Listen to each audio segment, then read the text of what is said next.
Hey footy fans, you ready for some footy fun with Footy Fin? Going to do a wrap of round 25, couple of upsets there, and look ahead over the last two rounds to see who will make the finals and who won't. So anyway, first up, the Tigers beat Manly. Definitely an upset at Leichhardt Oval there. This could mean that the Eels take out the wooden spoon, but we'll come to that later. It leaves Manly in seventh. Will they actually miss out on the finals now? In other news, Canberra beat the Penrith Panthers, so the Panthers have slipped down to fourth on the ladder. That's an interesting one, and it keeps Canberra's finals hopes alive. So basically, the Raiders now are in a four-way tie for ninth position, but according to points difference, the order of that is Broncos, Dolphins, Knights, Raiders. We'll talk about points difference in a minute. So as I said, Manly are now on seventh, and they've got a couple of tough games ahead, both against top eight teams. So will they actually miss the finals? They're on 31 points. No, they won't miss the finals. It's actually impossible. Those other four teams I mentioned are all on 26 points. So the worst Manly can finish is eighth. So as I said a few weeks ago, those in positions 1 to 7 are already guaranteed. It's just the eighth spot. Speaking of eighth, so the Dragons got thrashed by the Sharks yesterday. They're still in eighth position though on 28 points, but their points difference is terrible at negative 120.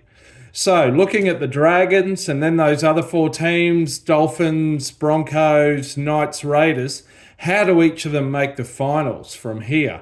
They're all still in with a chance, at least mathematically. Well, for the Dragons, it's simple. They've just got to win their last two games against the Eels. They should do that. But then against the Raiders, if they win both of them, they're guaranteed to finish in eighth. End of story. However, if any of those other four teams win one, if the Dragons don't win both, if any of the other teams win one of their remaining games, then they need the Dragons to lose at least one, as I said. They need the other three that they're tied with currently not to win both their games, and then they need some favours in terms of points difference. So the Broncos are on +2. They're sitting the best, even better than the Dragons. The Dolphins are on negative 27, the Knights are on negative 70, and the Raiders are on negative 131, so they're worst of all. So looking ahead, the Broncos have got the Dolphins at Lang Park, Suncorp this weekend. The Battle of Brisbane takes on extra spice because it's effectively a playoff for eighth spot. Then the Broncos have got the Storm also at home at Lang Park. Now, you wouldn't bet the Broncos to win that, but will the Storm rest a lot of their players? They're already guaranteed of the minor premiership. And they're going up to Townsville this weekend. It'd be smart, and I wouldn't be surprised at all if Craig Bellamy rests a number of key players, particularly guys like Harry Grant that are carrying niggling little injuries that are so common at this time of year. The Dolphins, as I said, they've got the Broncos in the Battle of Brisbane, and then they've got the Knights away in Newcastle. So two tough assignments there. The Knights, speaking of which, they first two home games. Firstly against the Titans, which they should win, you would think, and then against the Dolphins. So again, that one, the Knights v the Dolphins in the final round could come down to a playoff for eighth. You never know.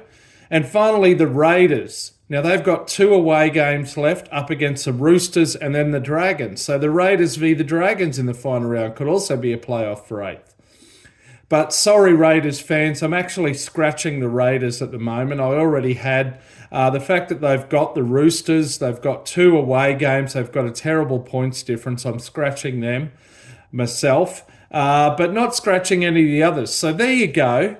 Obviously, fins up. I want the Dolphins to get there, to make the eight. Look, it is going to be hard to beat the Dragons, but as I said, if the Dragons lose Benny Hunt or Lomax for the last game against the Raiders, anything could happen, and they've got a terrible points difference, as I said. So it's still kind of wide open, which makes it exciting, right? Anyway, look out for my tips video on Wednesday night. And until then, you can catch me out around the left edge. See ya.